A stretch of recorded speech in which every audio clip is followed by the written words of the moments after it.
Super Fourbi Géant, c'est un fanzine de découpage qui en est à son 3e numéro et dont le 3e numéro est entièrement thématisé sur les masques. Voilà. On a des appels à projets qui sont très larges. On a une grande majorité des gens qui travaillent, qui sont étudiants ou qui étaient étudiants à l'école des arts décoratifs de Strasbourg, donc beaucoup d'Alsaciens ou d'Alsaciens d'adoption. Mais on a des gens qui viennent d'un peu partout, qui participent.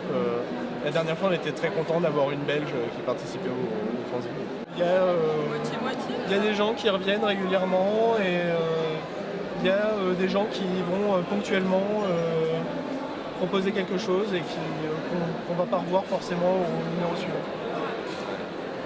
En général, on aime bien être surpris par les auteurs. Ça nous arrive de proposer des choses en disant pour le moment on n'a pas eu tel ou tel type de choses, mais en général ils en font qu'à leur tête et ils font ce qu'ils veulent et c'est pour ça qu'on a beaucoup de choses différentes dans le fanzine, c'est très varié.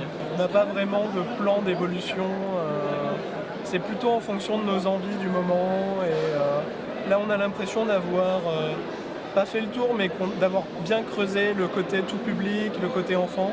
Donc on veut voir un petit peu ce que ça donne un petit peu du côté plus adulte. C'est aussi pour les auteurs, on a des gens avec qui on a envie de travailler, qui n'ont pas tellement envie de travailler pour la jeunesse et on a quand même envie de faire des trucs avec eux à découper et du coup c'est pas tellement qu'on évolue vers quelque chose de plus adulte mais plutôt qu'on s'élargit en fait. Alors cette année, 2 grands projets dans les cartons. On a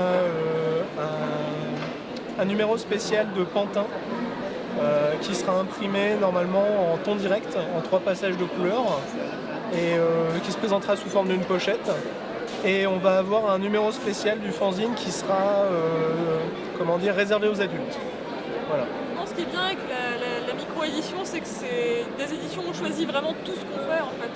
On n'a pas de compromis particulier à avoir, à part sur un plan financier, mais si on a envie d'avoir des cours en sérigraphie, on peut le faire. Et c'est vrai que si un jour on est édité par d'autres gens, on ne pourra pas faire autant de choix.